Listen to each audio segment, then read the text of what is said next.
I honestly, and I'm going to tell you because I've heard this in an AAO, American Association of Orthodontists. I heard this once in the restroom, and it stuck with me. And I was like a resident, and they said, never teach the general and pediatric dentists how to properly do phase one, or if we do phase one, we should just not do the lower, because if we do the lower, then we know they might not need phase two, or it'll be too easy and they'll never send the patient back to us. I don't know who it was, but I heard that and I'm like, challenge accepted. All right, well, what if I start doing things really well in phase one?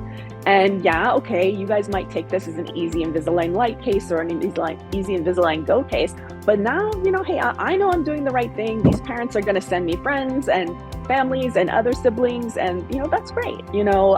That's the right thing to do. That's what orthodontics is about. So I hope that's a great take-home message for everybody. That's why I found you, because I was like, this guy expands the lower. This is great. They say it can't be done, and it should be done.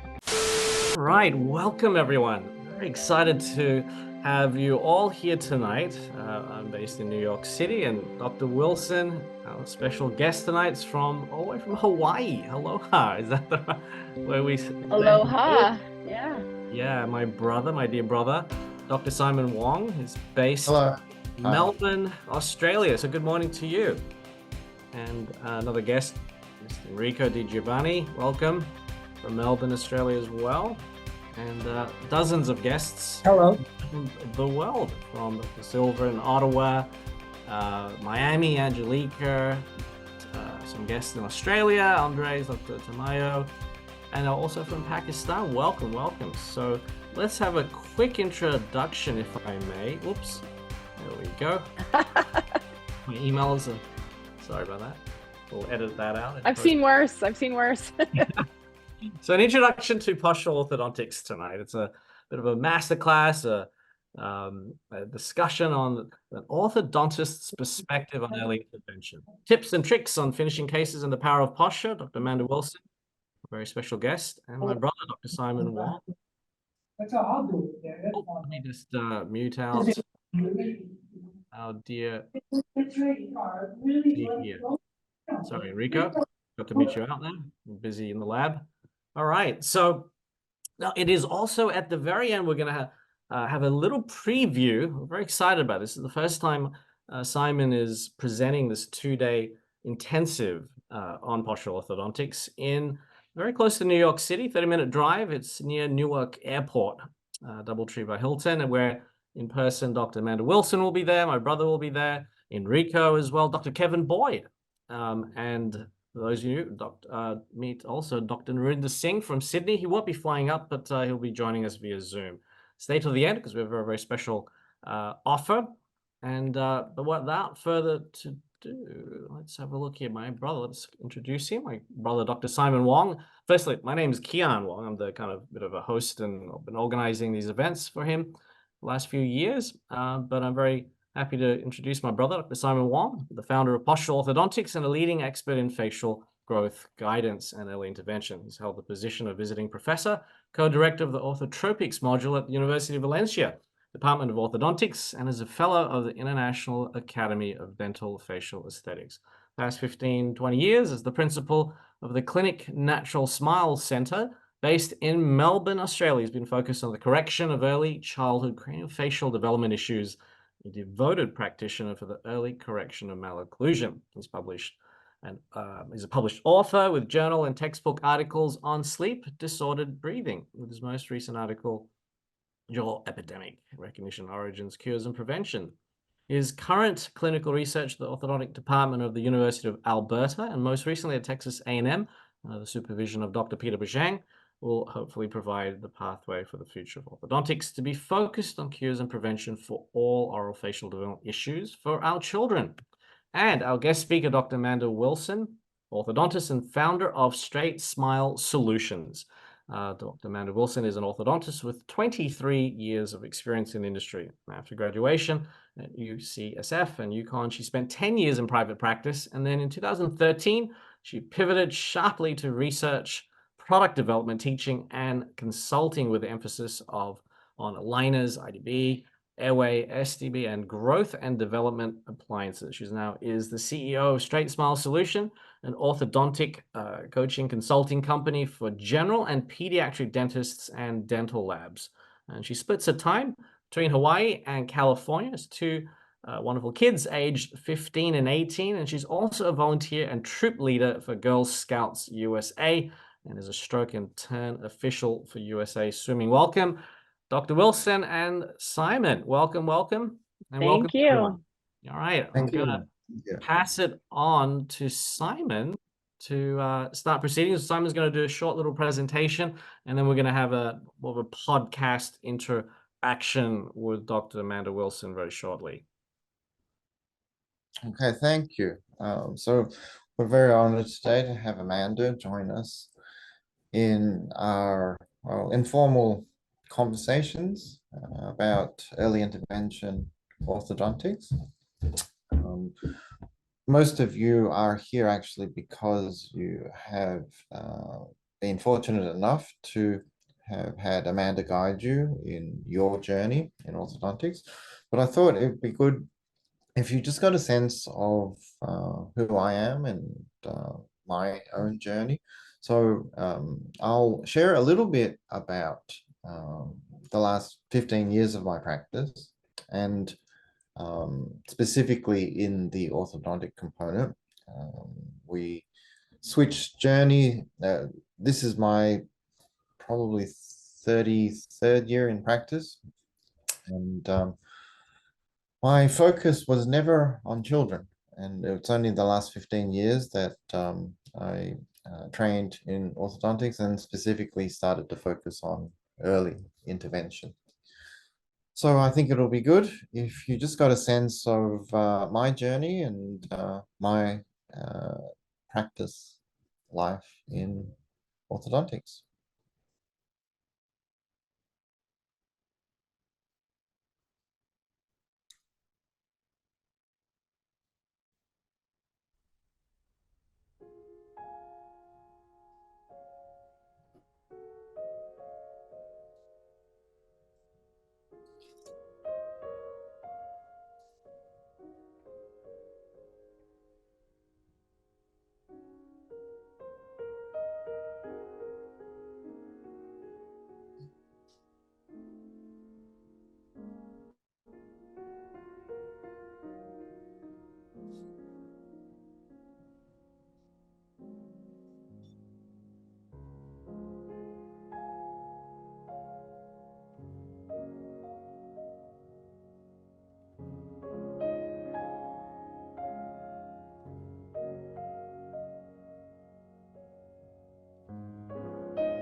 All right, I thought that might be a good place to stop. We are on a time line, but part of the research that I'm doing with a couple of the universities in North America at the moment, we are studying consecutively treated cases, and you're welcome to log on to our website and have a look at the treatment that we are currently investigating that was provided by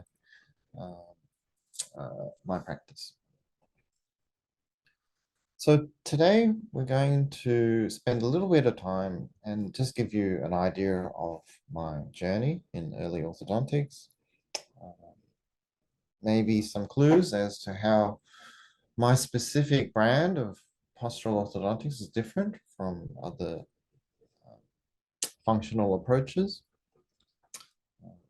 give you some ideas on some of the things that we do, such as mandibular arch expansion and how that's possible.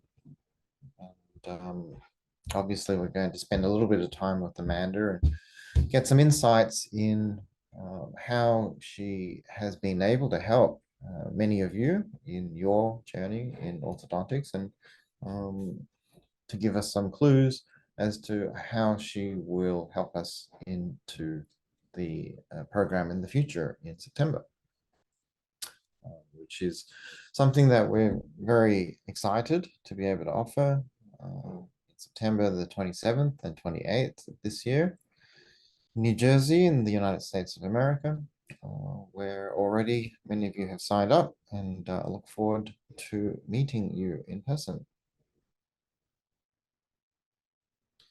So I never was interested in ortho. I trained in the 80s and was very much driven about restorative dentistry and rehabilitation dentistry. And it wasn't really until about 15 years into my general practice where I started to encounter issues of temporal mandibular disorder and significant issues in regards to sleep apnea. And it was only at that time that my mentor at the time, when I questioned him as to how we might do more than just manage these chronic illnesses, he said, well, you've got to learn ortho. You've got to help children by preventing them from developing these issues. I was lucky to come across John Mew, who has really steered my view of growth and development. And I came across his book, The Cause and Cure of Malocclusion, and it triggered an awareness and a passion in the management of some of the chronic issues that we're dealing with in adults, but by attacking the root causes in childhood. So one of the things that I hope, irrespective of whether you spend time with myself or Amanda, is at least be open to looking at what we call the etiology of malocclusion. And I don't believe there's a better author than John Mew in helping us understand the biology behind how malocclusion develops.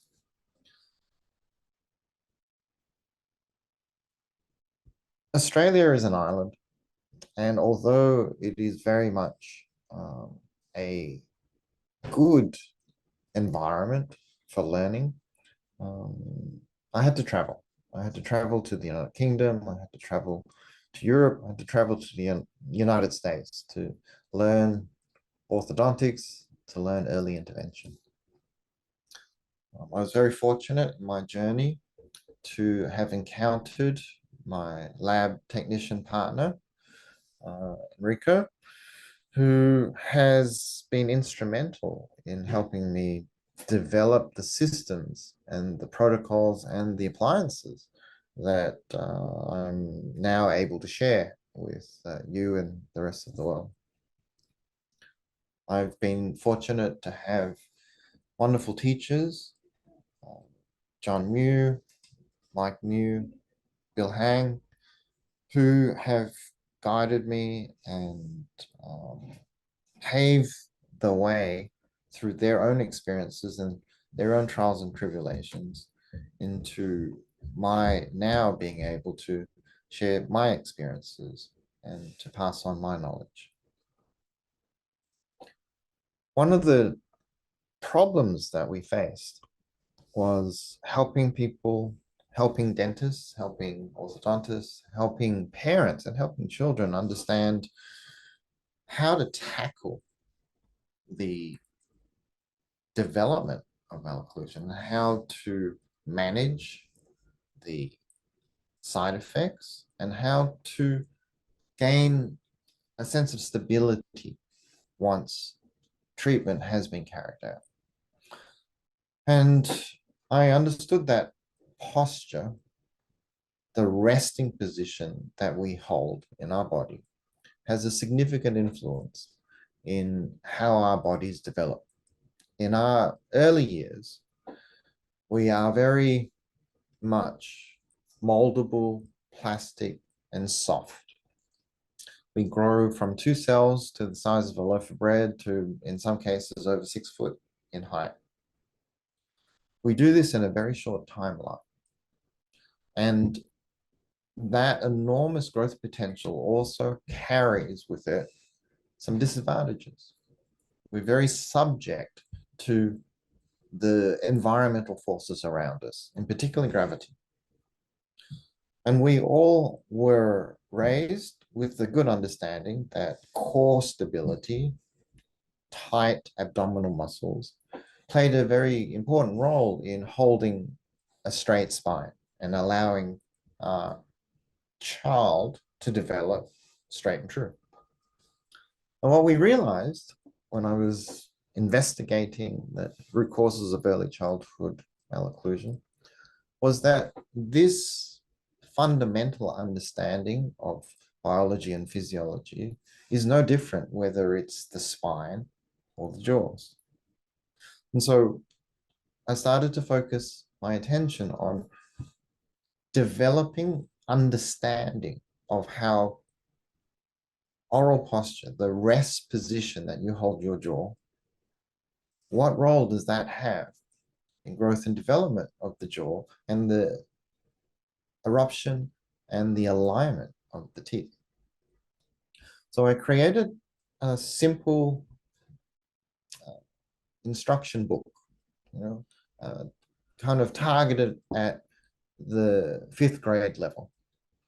And we focused our understanding on body posture and how we utilize certain aspects of upbringing and childhood development.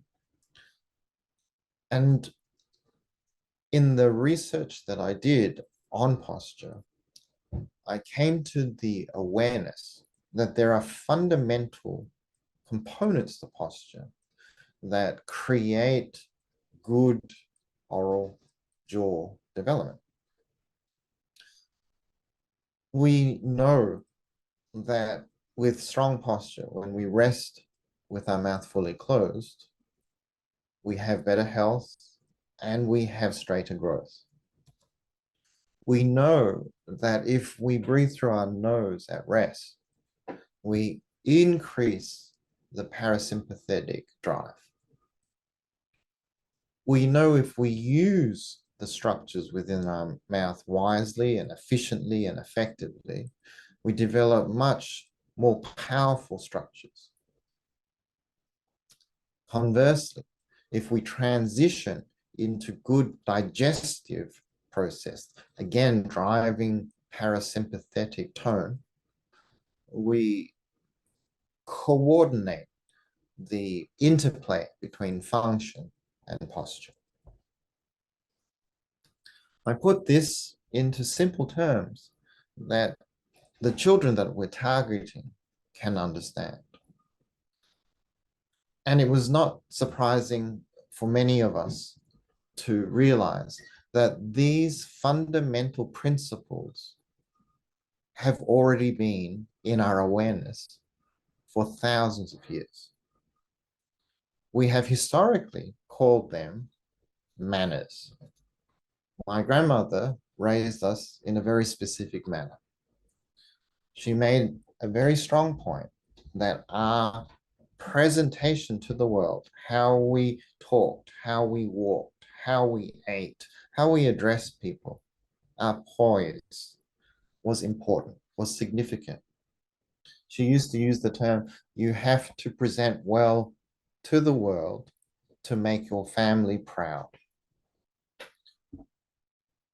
I suspect the science behind this is exactly the same science that we use today in developing straight teeth using orthodontic approaches that are functionally based and posturally based.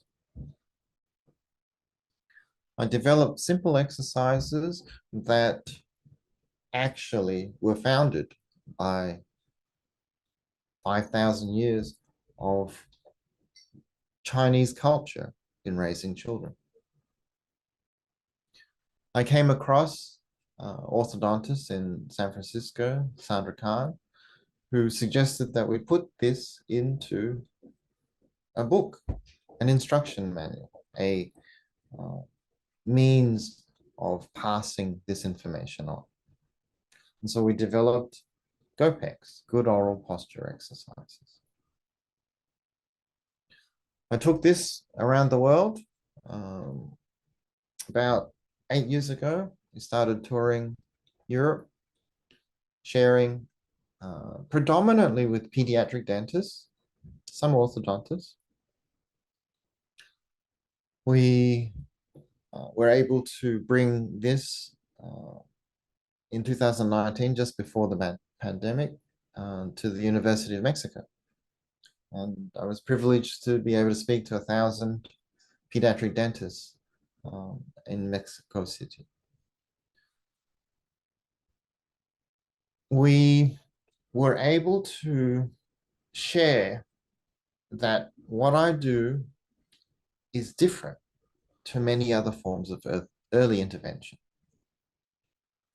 We use appliances that are removable, very similar to 100-year-old appliances that have been around, but using modern technology to ensure stable, playful instruments for the children. We have systems that allow us to develop space in young children where historically we've had to accept the compromise of extractions. We've been able to develop arch forms in the maxilla, but interestingly, we've also been able to develop enormous changes in the mandibular arch. Now, when I trained, I was taught once the lower permanent canines come through, no further arch form development is possible in the mandible. Mandibles cannot be expanded. It's written in stone. Yet I was seeing changes that were difficult to explain when you looked at textbooks and when you looked at research. And it was only until I learned about growth, childhood growth, the skeletal growth of the maxilla and the mandible and the craniofacial development, that I realized the proportions of our jaws are completely reversed in our early childhood. We all know dental alveolar bone can be easily developed. Orthodontics is based on that understanding. When we investigate the volume of dental alveolar bone in, say, a 7-year-old, when we look at this pantograph, this OPG, with the eye of not where are the teeth, but how much of the jaw is taken up by the teeth, that we realize it's all Play-Doh at this age. We don't have to accept that if we're crowded at the front, we have to serial extract. We don't have to accept this in a 7-year-old, in an 8-year-old.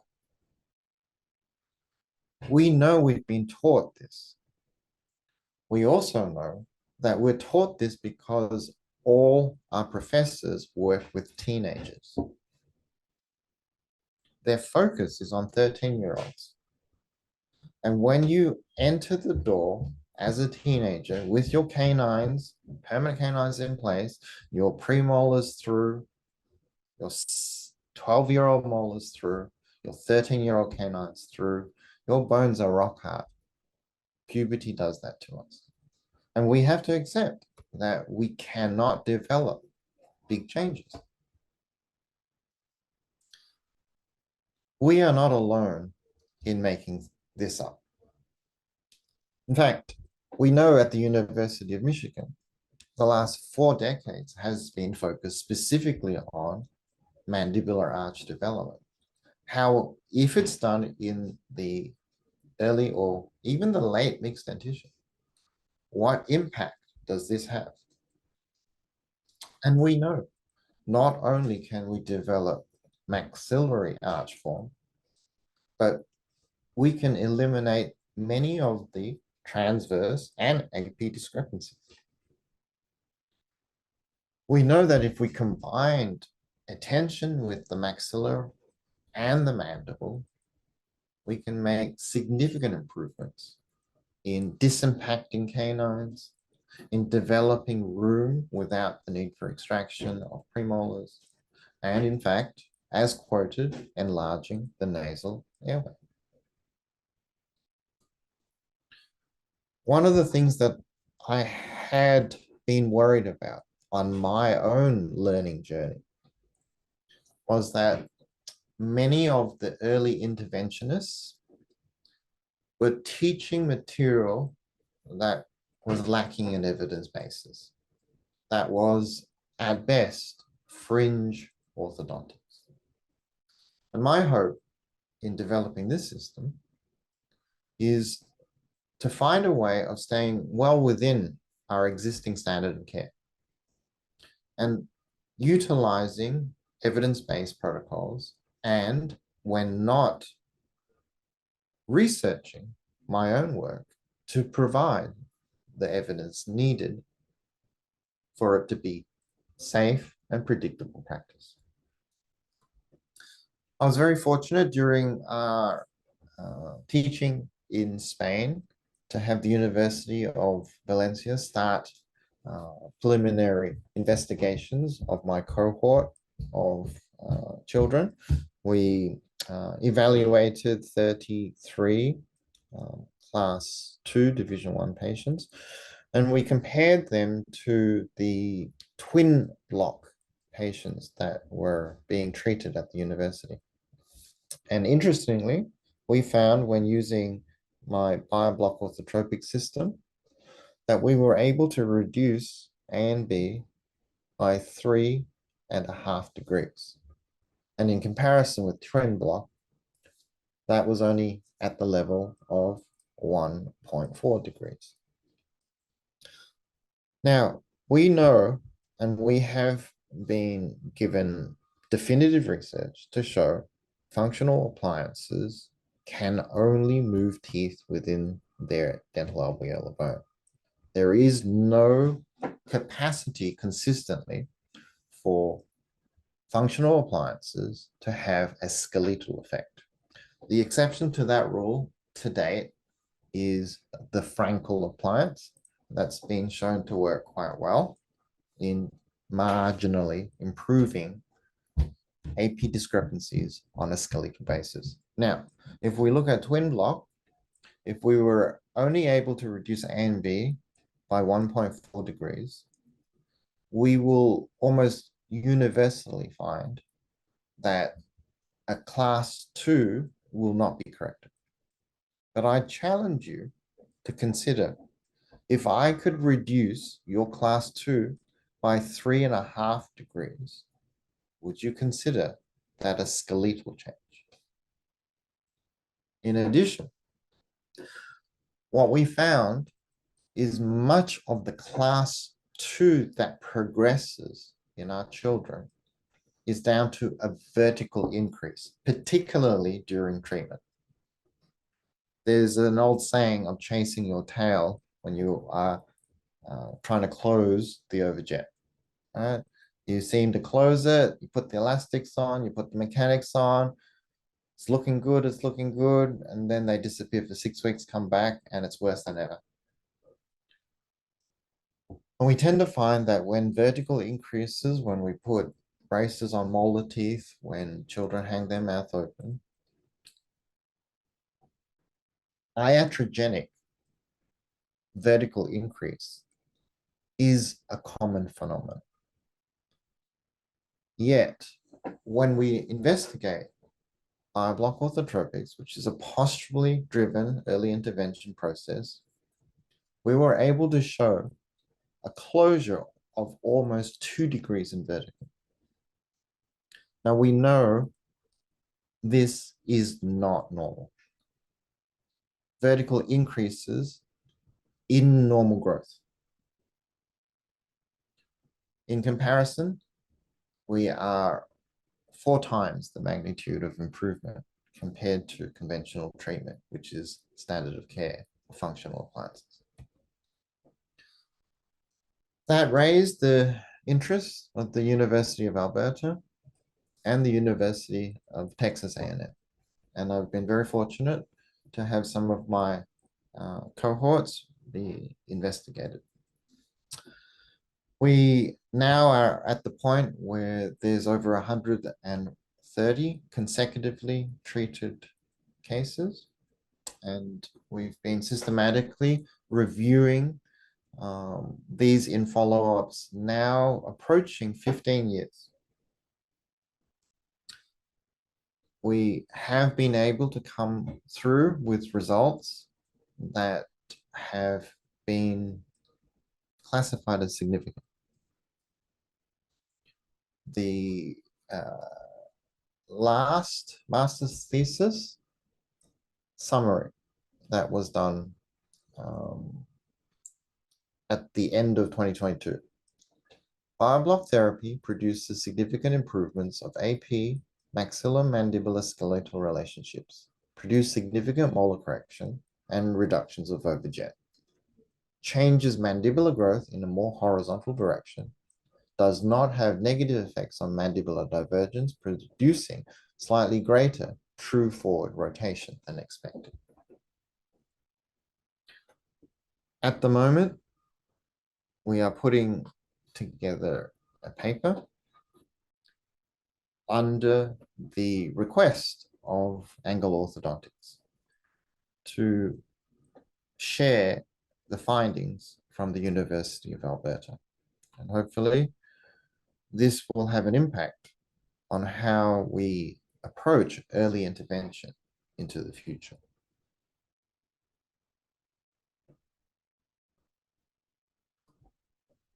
All right, Kian? Shall we bring on Amanda before we, well... Yeah, for sure. Hello. Hello. Welcome. Hello. Thank you for that presentation. It was great to see your cases. Thank you. One of the things that we're really excited to be able to have is this relationship that we have with you at the moment. Amanda, you've been in orthodontic education for over a decade now. Mm-hmm. And seeing your impact on general dentists and their training has been very heartening. One of the things that I found when I was learning was a very closed old boys club as far as orthodontics is concerned. And it was very much elitist and keep the general dental rabble at bay. To see you take on, I suppose, the responsibility of helping a greater number of children access orthodontic care by coaching general dentists who are able to treat a broader range of milder.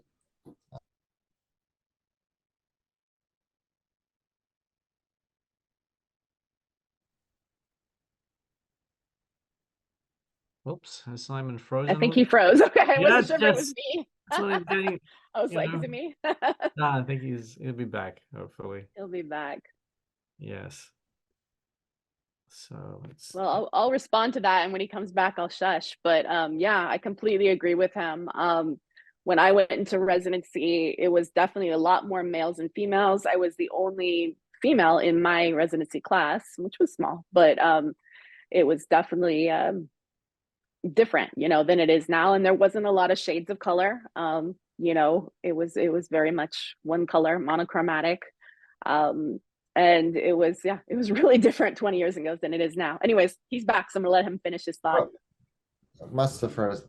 Well, one of the things that I wanted to bring up today was maybe some of your insights from your experiences, both in teaching and in practice. Some of the questions that I know the inexperienced orthodontist, as well as the learning general dentist, always raises. We know, for example, there's a big debate that has raged in orthodontics about extraction of bicuspids.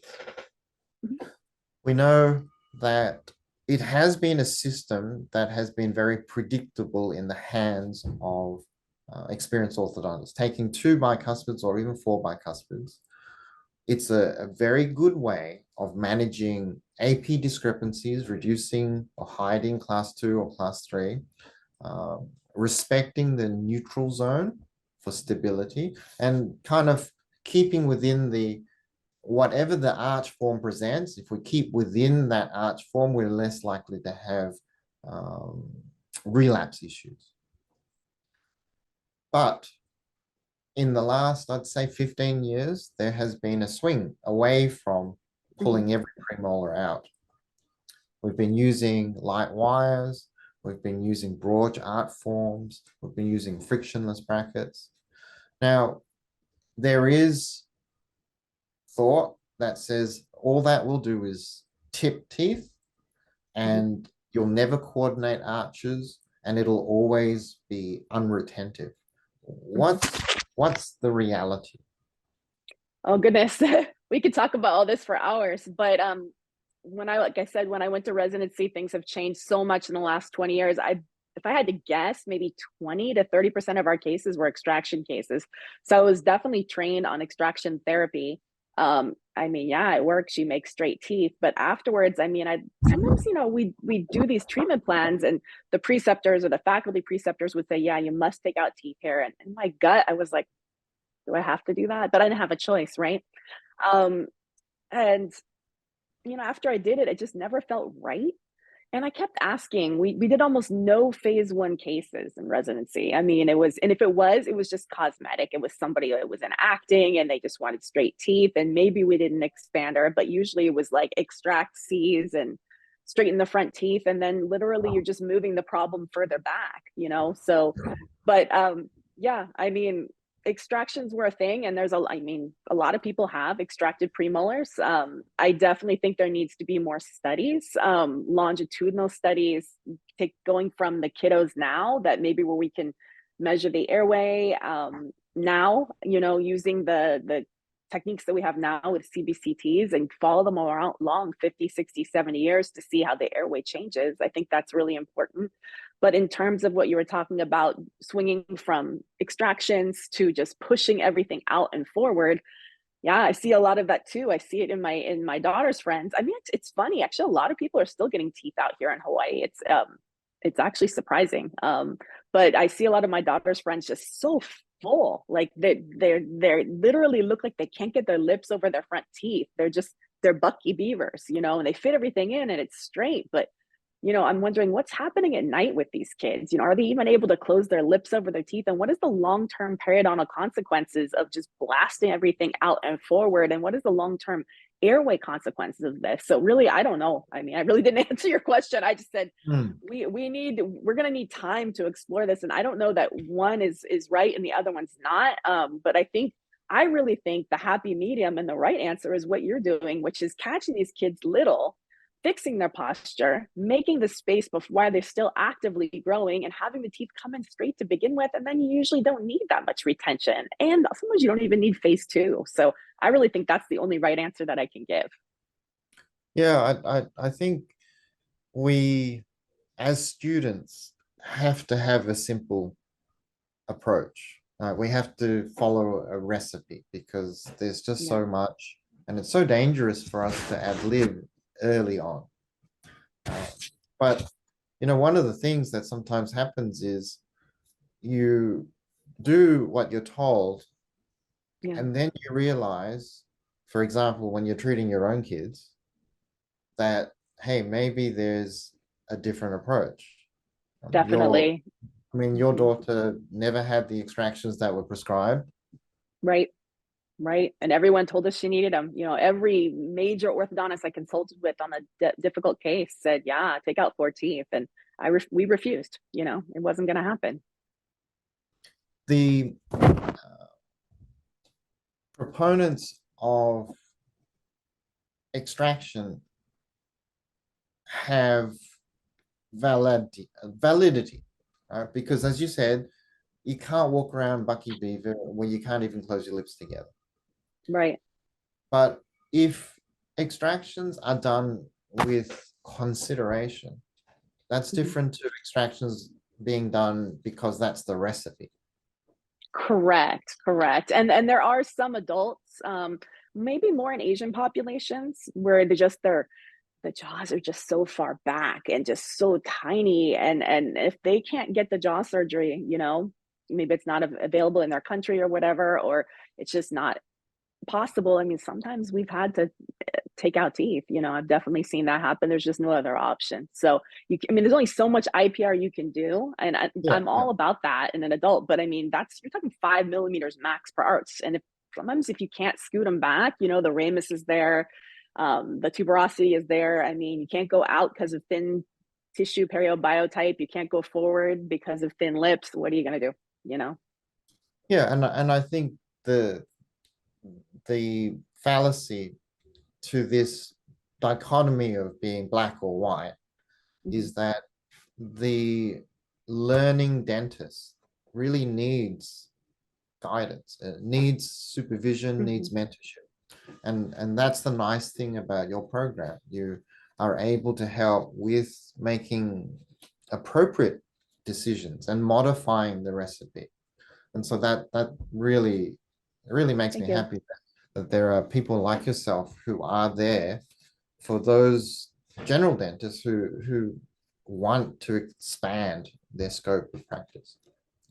Thank you. When we are faced with these concepts that, if we extract, then we're guaranteed to have sleep apnea or TMD issues. We know that isn't always true. Certainly the studies don't show that. And we know that it varies depending on whether you're a horizontal grower or a vertical grower. And these are things that the young student in orthodontics cannot grasp. What's your approach in screening through when is it appropriate to not extract, when is it appropriate to consider surgery, when is it appropriate to look at managing things earlier so we don't have to deal with these problems? I mean, ultimately, managing things early is always my first choice. But I mean, we always have to remember, and if there's anything, a couple key points I want everyone on this webinar today to take home. I like to always remind doctors, and most pediatric dentists are aware of this, that each child out there is unique, and each child has 3 ages. And I know that this child in your chair might be 8 years, 2 months, and that is their chronological age. But their skeletal age, you might have girls that are that age that are almost done growing. Their peak pubertal is already happening, at that age. And there's boys that aren't going to grow to their 15. So their skeletal age is different, And you also have a dental age where an 8-year-old might have 2 permanent teeth and an 8-year-old might have all their teeth in. So you can't just go, especially if you're thinking about offering orthodontics in your practice, or whether you don't want to offer it and you want to just be a better referrer to the orthodontist down the street. Remember, can't go by age. Age is just a number. Every child must be customized. And some kids, you might have to start things at age 2, 3, 4. I'm not saying it has to be an appliance. Could just be reminding them, going to ENT or getting, posture taken care of. A lot of things can be caught a lot earlier, and it can prevent bigger problems from happening that will later snowball into bad face growth, that maybe will snowball into needing either jaw surgery or needing teeth out. And the more we can educate all primary care dentists to see things, get that crystal ball out and to see things at age 2 or 3. I like to say that there's great party tricks out there where you can give me any 2-year-old and I can tell you, are they going to need braces and when they're going to need it? And I mean, so much you can see in a 2-year-old already. And I really wish, at least in the US, we always say 7-up screening. I wish it would be 2-and-up screening, because I can see everything at age 2, and not just in the chair. You have to observe the child in their natural habitat, which is, I always liked before, I'd observe the child in the waiting room. I'd be at the front desk looking around, and I'm looking at this child that I know I'm going to have an exam on, shortly, but I'm looking at them reading or playing with their phone or playing with their electronics, doing their homework, and I'm observing their mouth. If they're eating, I'm watching them eat. And there's so much you can tell just by observing a child. So take the time, to observe the child and really see what's going on and catch everything earlier. It's very interesting that you bring that up, because one of the key points of what I'm trying to convey is the ability to read the face and to read how the children are using their mouth. There's a concept that I teach called rest oral posture. Right? Where are the lips at rest? Where are the teeth at rest? Where is the tongue at rest? What type of breathing is being done at rest? And to differentiate that between when we're in function, when running full pelt, what should we be doing with our mouth? What should we be doing with our nose? When we're resting, sitting in the back of the car, being driven to lesson, how should we be resting? In your waiting room, when they're watching TV, what's going on with their face? What's going on with their mouth? The etiology of malocclusion may be very closely tied with the resting posture. It may be very closely tied with whether we're nasally breathing at night when we sleep and whether our mouth is closed, so that the two structures can interlock and grow at the same pace in tandem. When we have children today who are allowed to talk while there's food in their mouth, don't chew their food but have to wash it down with their sodas, who hang their mouth open when they're watching television, who look like they're melting in the sun in an air-conditioned room. Right? Their fight against gravity is already lost. And that early awareness is something that is actually the responsibility of the general dentist, because the orthodontist won't see the child until 8. And it's almost too late by then. Yeah. Whereas the general dentist has that opportunity, and you know, those points that you bring up, perhaps I'll spend a little bit of extra time in September going through. When we are looking at intervention in that kind of early mixed dentition period, we tend to find that a lot of the attention is driven on maxillary expansion. Mm-hmm. And the biggest problem that I've encountered in following up in phase 2 is that we've got a huge discoordination of arches. Yeah. One of the things that I've been able to develop is a protocol and a system that's predictably able to develop the lower arch. If I can offer lower arch development that matches the fairly large upper arch expansion that's possible, how does that make things better, easier, nicer in the phase 2? Yeah, and I realized that too, that whenever I only did upper arch expansion and didn't upright the curve of Wilson on, great name, curve of Wilson on the lower, that I never quite expanded wide enough. And there was never space fully for the threes to come down, you know? And then we were always chasing space. But then I noticed when I started uprighting the lower and simultaneously, maybe over even expanding, you know, a little bit more than people think, because you're always going to have a little relapse. Sometimes the cases would never need phase 2. You know, that's like crazy. I mean, you can't make that promise to anyone, but you know, sometimes you just have to give a new retainer for phase 2, and that's a blessing if you can do that. So the more, and I honestly, and I'm going to tell you, because I've heard this in an AAO, American Association of Orthodontists. I heard this once in the restroom, and it stuck with me. And I was like a resident. And they said, never teach the general and pediatric dentists how to properly do phase 1. Or if we do phase 1, we should just not do the lower, because if we do the lower, then we know they might not need phase 2, or it'll be too easy and they'll never send the patient back to us. And that resonated with me. I don't know who it was, you know, but I heard that and I'm like, challenge accepted. All right, well, what if I start doing things really well in phase 1? And yeah, okay, you guys might take this as an easy Invisalign light case or an easy Invisalign go case. But now, you know, hey, I know I'm doing the right thing. These parents are going to send me friends and families and other siblings. And, you know, that's great. You know, that's the right thing to do. That's what orthodontics is about. So I hope that's a great take home message for everybody. But I agree. That's why I found you, because I was like, this guy expands the lower. This is great. They say it can't be done and it should be done. Oh, that's we're definitely learning from the same book and not the same page. Yeah. There's so much more that I wanted to speak with you about, but I think your time is. Well, let's see if we have some questions. Would be great. Yeah. So let's see if the audience wants to ask us any questions before you have to leave. Yeah, I can definitely hang on another 10 minutes. That's fine. Oh, wonderful. Perfect.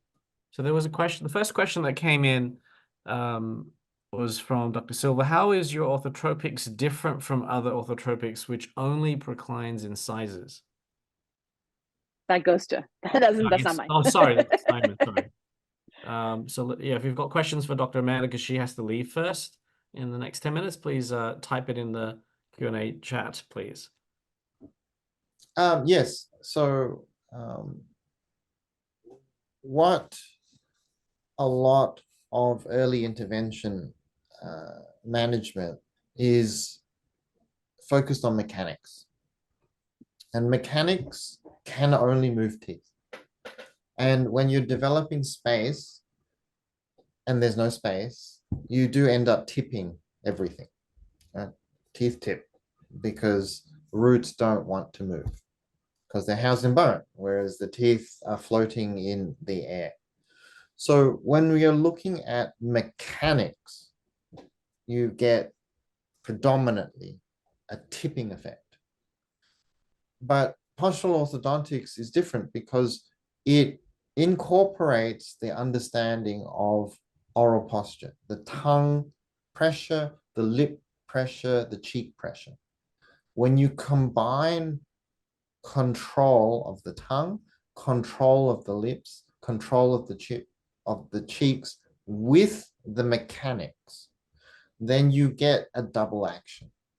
You get tipping through your appliance mechanics, but you get torque through tongue, lip, and cheek posture.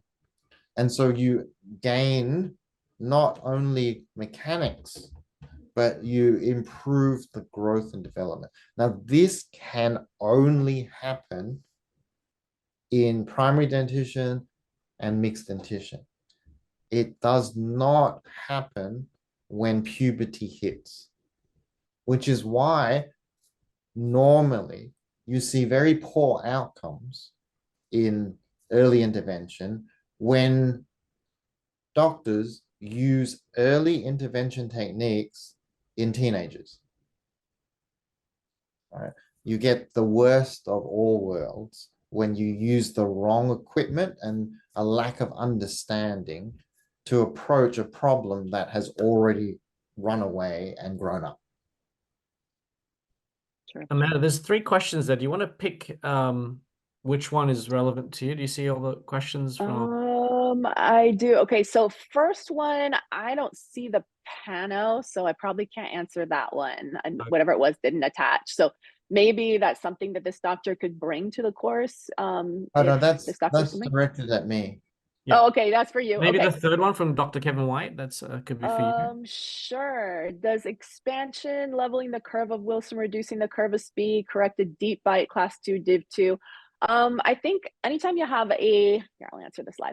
Anytime you have a class 2, div 2 case, you obviously want to get your cephalometric x-ray and run your numbers to find out what your deep bite can be due to multi-factors. It could be fully related to a very low angle mandible, or it could be related to over extruded incisors, or it could be a combination of both. And you need to, without those cephalometric numbers, as well as the photos and everything, you're not going to know what kind of deep bite this is and how to treat it. So, like for example, if I'm doing this case in Invisalign, I'm going to do some absolute intrusion of incisors if it's gummy, and some relative extrusion of molars and premolars. But you can do the same thing in appliances, because you can build ramps and stack acrylic in appliances. You can, if you're going to do braces, you can place the bracelets in a certain way to help intrude a little bit. So yeah, I mean, you can definitely fix a class 2 div 2 bite. It's a lot easier to do it when the child's younger than in a fully grown teenager. Yeah, and of course, general rule of thumb for all orthodontics is there are a sequence of protocols. Level and align is the first step, and it means you've got to flatten the curve of Wilson and flatten the curve of Spey so that your mechanics is unimpeded by teeth being at different levels. Yeah. And let me grab that last question as well, because that one's directed to me, and then I'm probably going to jump off and let Dr. Wong answer the other 2. But there was a question about appropriate rest posture and what I recommend: myofunctional therapy, myomunchies, myobrace. So I'll go ahead and answer that.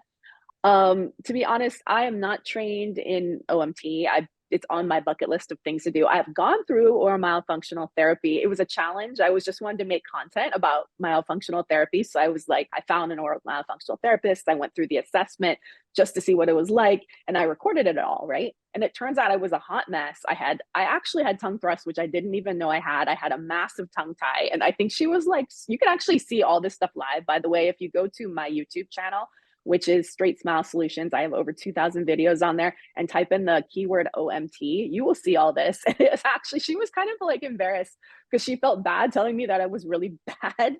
I had terrible tongue posture and everything. And actually it affected my speech. If you listen to my old videos, like really old ones going back 5-6 years, I think you can hear a difference in my speech pattern, and I constantly have to correct myself. But in any case, I haven't been certified in oral myofunctional therapy. It's something I want to do. I don't think I have the patience to do it. I don't know that I had the right temperament.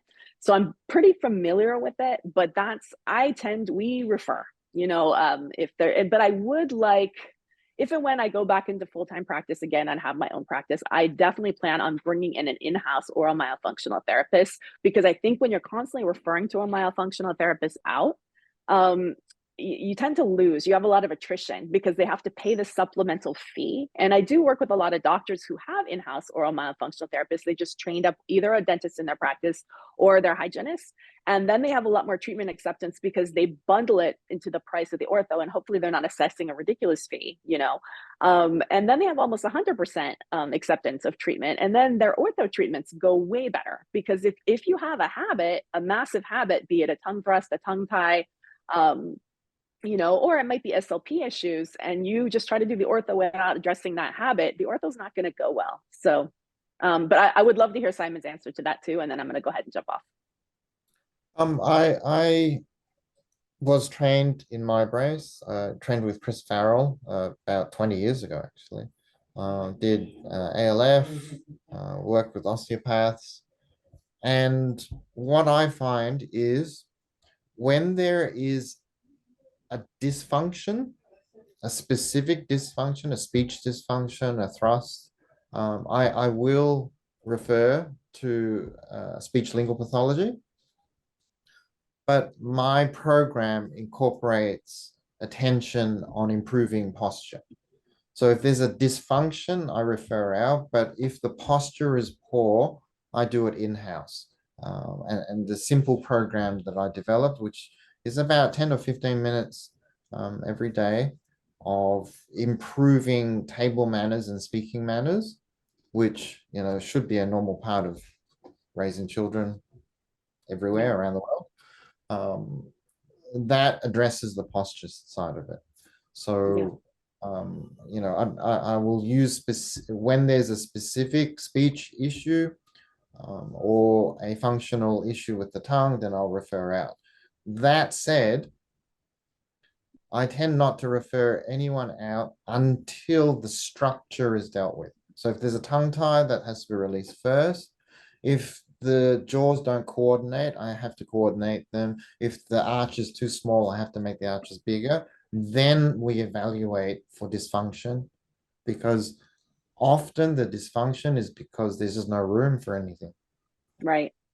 That's true. That's true. Yeah. Fascinating. That's what I'm looking forward to taking home from the course in September. So I'll be a student just like the rest of you as well.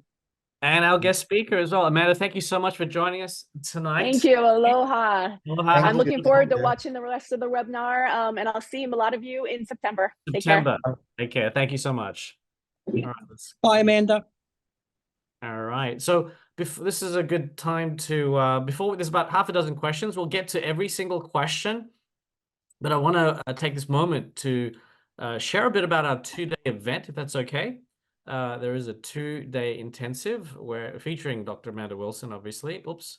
Let's go slide down to the relevant bits. Where is it? Firstly, it's at the Doubletree Hilton by Newark Airport, New Jersey. About 30-minute drive to Manhattan if you want to find an excuse to visit Manhattan on the weekend as well. It's a 2 days, starts on Friday, you know, usually 8:30 a.m. to 5:30 or so. Both days, Friday, Saturday, September 27th, 28th. You can check out the website, straightteethnaturally.com/conference. Featuring 80% of it, I would say, is my brother presenting the core training of postural orthodontics. And we do have, obviously, Dr. Amanda Wilson presenting in person. Dr. Kevin Boyd actually will be in person presenting as well. I think I saw him. Big shout out to him tonight, if you're still there. Enrico will be there as well. The founder of 8 Point Dental Lab has worked with Simon for 15, 20 years, developing and perfecting what we affectionately call the Wong widgets, the appliances for upper lower expansion and so on. And Professor Narinder Singh, one of the top ENT surgeons in Australia, will be joining via live stream. Some words of nice words from Dr. Mike New, who's been very supportive, who's been referring all inquiries about orthotropics to us. So it was a wonderful endorsement. And importantly, when you join the 2-day event, you're going to be joining a community of 330 plus folks who are very mission driven, airway focused, and really passionate about helping young children, obviously, right? So this is a private Facebook group. And currently we still are in early bird. Prices will go up end of the month. So there's a bit of time to obviously check your calendars and so on. There's a standard ticket in person, $1,700. So about 30% off, whatever it is. VIP ticket is at the moment only about 2,200, and there's a live stream ticket. If you can't make it and fly over in September, you can join from home anywhere around the world for $12.97. With the VIP ticket, you do get to have a dinner reception with all the guest speakers. Unfortunately, the table with Simon is full, but there's still seats with Amanda and Kevin Boyd, etc. So do check in on and let us know who you'd like to sit with for the Friday evening. Now, another VIP bonus is the recordings of not only that 2-day event, but you get instant access to the recordings of last year's event in Sydney. Same core training, we had different guest speakers, but you get the training, the video on demand, you get the hundreds of slides, the practice templates. There's a lot of things that have been included in the resources section, so you can literally up and running after going through the core training. Another bonus from Amanda Wilson, if you Dr. Wilson, if you join the VIP, is a free one-on-one case review that she normally charges. If you go to her website, Straight Smile Solutions, she charges about $450 for that case review. So it's included for the first 20. So there's about 10 spots left for the VIP tickets, so to speak, that include this free bonus. And once again, there's that live stream recordings, I beg your pardon, if you either buy the VIP ticket or the live stream. If you purchase the live stream ticket, you can get started straight away with the core training. Last year, we recorded it, and it had Professor John Muir, we had Dr. Susan Shes, special pediatric dentist, and we had ENT surgeon Dr. Perry Burson presenting. So once again, these are the prices, but specials do end 31st of May, about 10 days, whatever it is. Do check out all the different previous attendees, their words there. There's a full 30-day cancellation policy. If you book and something happens, you can cancel with a full refund. And also you can get a virtual ticket, which includes the recordings, and go through our material. If it's not what you're looking at, what you're expecting, get a full refund, right? So this is our kind of little thank you special for staying the full hour. Just simply email me. I'm head of enrollments, helping my brother out with all this, the business side of things. Ask me questions, anything you have, questions related to the event. Email me at info@straightteethnaturally tonight, anytime tonight, no matter where you're dialing in from, and just put the subject header webinar special. We'll get additional 200 off. Okay, so you're getting basically the lowest prices we ever offered back in March, April. So, and we'll create a custom invoice for you, right? So you do need to email me tonight to get that extra $200 discount, and ask me the questions you need to ask, and we'll give you a few days to think about it and coordinate your schedule. Okay, we just recorded this after the webinar. We just realized a lot of you guys missed the live webinar. So what does it mean? So long as you send me an email, you've watched it all the way up to here, we're still going to honor the webinar special, right? So just email me at info@straightteethnaturally.com before the end of the month, all right? And to get this extra $200 discount off the current prices. Okay, so once again, email us, me specifically, at info@straightteethnaturally.com. Ask any questions you have about the program, about the event, and so long as you do so before the end of the month, we'll give you that extra $200 discount. All right, cheers. So on that note, I'm going to go back to questions, Simon. And I've only got a minute or so because I've got to head off. Yes. Patients. Quick questions from, let's go through the Q&A. Dr. Liu said, I'm a little lost conceptually about how you can conclude that mandibular expansion is possible from looking at an early mixed dentition pano, the pano with the vertical arrows. Okay, so to clarify, mandibular expansion is not possible. Right? It's physically not possible to expand the mandible. What is possible is mandibular arch expansion. So what that means is we can expand the dental alveolar bone. We cannot expand the basal mandible, but we can expand the dental alveolar bone. When you're looking at an early mixed dentition pano, the volume of dental alveolar bone is significant in a young mandible because of the number of teeth and teeth buds that are developing in the mandible.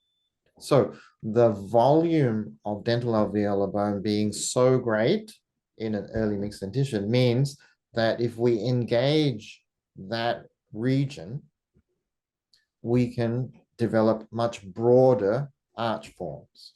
It doesn't affect the mandible basal bone, but we're not aiming to expand the mandible because it's not possible. We're only focusing on dental alveolar, but because the volume of dental alveolar is so high, we can get an enormous amount of change.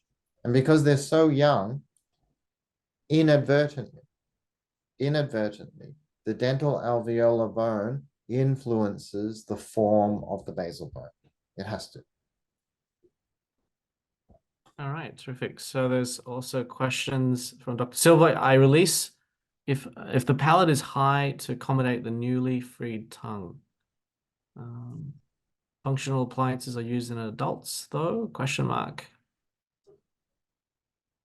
I don't really treat anyone past actually the prepubertal period. So I don't have an answer for adults and functional appliances. I suspect, just through my own experiences, that it's very hit and miss when you're trying to do a functional approach with an adult, because functional appliances require some growth modification, and there's no growth possible in adults. Okay, Dr. Adjan, what do you think of the ALF appliance in contrast to your appliances? I again trained with Gavin and Stroken in Canada, and used ALF appliances for a very long time, and sometimes they work really, really well, but I found the outcomes to be unpredictable. And I don't like doing dentistry that's unpredictable. I like doing predictable dentistry. I'm certainly never going to teach anyone to do something that is unpredictable, because that makes it impossible for you to be successful. And my hope is for everyone who follows a system is that they're consistently successful with that system. So I found that I have developed a system that's consistently successful. So that's why I'm only teaching that particular system. Terrific. Okay, that's all I have time for. All right, thank you, Simon. I know you have to head off to see patients. It's 12 o'clock in Melbourne, so thank you. And for those of you who'd like to meet Simon in person, do take advantage of our extra webinar special tonight. To send me an email. Say thank you, Simon. Thank you, bro, so to speak. That's my older brother. I'll let you go first. Maybe Enrico might show you his, yeah. If you actually, Enrico, are you there? I don't know whether you got a few minutes. Yeah, I'm here. Yeah, I'm here. All right. Hello, Enrico. So Enrico has been working with Simon, talking about appliances for like 15 plus years, traveled the world with him, and really perfected the Wong widget. I don't know how else we call it. What do you call it, We Enrico? tried, yeah. Oh, yeah, all the different appliances, right? So Yeah. yeah, look, it's if anyone has any questions for Enrico regarding that. Otherwise, let's see. I'm not a dentist, so I'm not going to be able to answer any other technical questions. But if you have any questions for Enrico or any questions about the event in September, Enrico will be heading over as well. So, but thank you all for joining. If there's any other questions, I know it's getting late East Coast here, but I think there's some questions about finding doctors in Southwest Florida. That's a tricky, like, for what specifically. I don't think I can help you answer that question right here. Apologies. What age do you start functional appliances? These are all great questions. Once again, there's an opportunity to join our program now and get instant access to Simon's core training. And once you do that, you join our private Facebook group. And even before you fly over to the New Jersey area, or even before you attend the virtual live stream, where you can plenty of Q&A time over the 2-day period, you can submit questions inside the closed Facebook group, if that helps. What labs, Dr. Silva said, I think this is relevant to you, Enrico. What labs in North America make these appliances of your brothers? Enrico, you want to answer that question? Yeah, well, there's many labs, Keon, but as you know, I work for the States. I do work for about 26, 27 different states in America. And if that person is interested, I can give my email, lab@8pointortho.com.au. And we are in Canada. I'm seeing that he's in Canada, Dr. Simi. I work for about 7 or 8 different dentists in Canada. And we can, through DHL, I can get her the jobs back in 2 weeks, as like I always do for all 14 countries that I work for. We recommend initially, if you are going to utilize Dr. Wong's protocols, to work with Enrico. And obviously, you know, because they've perfected the system, and you can obviously show the appliances to your local labs. And if, you know, they want to get trained up, Enrico can do that, and so on and so forth. But you know, it's a very precise science, and you know, just follow. It has to be done a certain way. Yeah, exactly. It is. Yeah. And my understanding, it's literally taken that 15 years to kind of perfect. Oh God, yeah, absolutely. Yeah. So okay, so are there any lab techs besides yourself? I mean, you've got a whole company, right, Enrico? I have. Well, I got about 14 staff. Yeah. So 2 a lot of people, 12 technicians. Yeah. Yes, a lot of students around the world are just ordering through Enrico initially. Yeah. On that note, unfortunately, we are all wrapped up for this evening. Apologies if we couldn't get through to everyone's questions. It was a packed event. So hopefully you'll join us in September.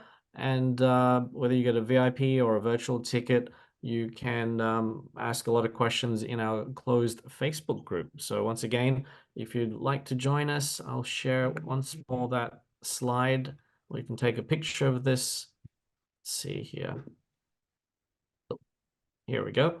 So simply, if you want that extra webinar special, if you've made it until the end of tonight's presentation, additional $200 off the current early bird prices, you simply need to email me. You just need to email me tonight. You don't have to pay anything. You just simply say, I'd love to find out more. I'd like to take advantage of the webinar special if it makes sense.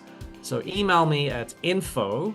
I'll personally reply, info@straightteethnaturally.com. Ask me any questions regarding the event. Yes, we have special room rates. There are discounts if you bring non-dental staff, etc., etc. So we will, you know, customize the invoice for your needs. All right. So once again, do send us an email. Info@straightteethnaturally tonight. It has to be tonight to get the additional $200 discount. It's only for those who attended this live event tonight. So thank you, Enrico, for joining. Thank you, everyone. Thank you, Keon. Thank you. New Jersey area. And take care, Enrico. We'll see you in the next webinar. See you soon. All right. Thank you, man. Thank you, everyone, for joining tonight.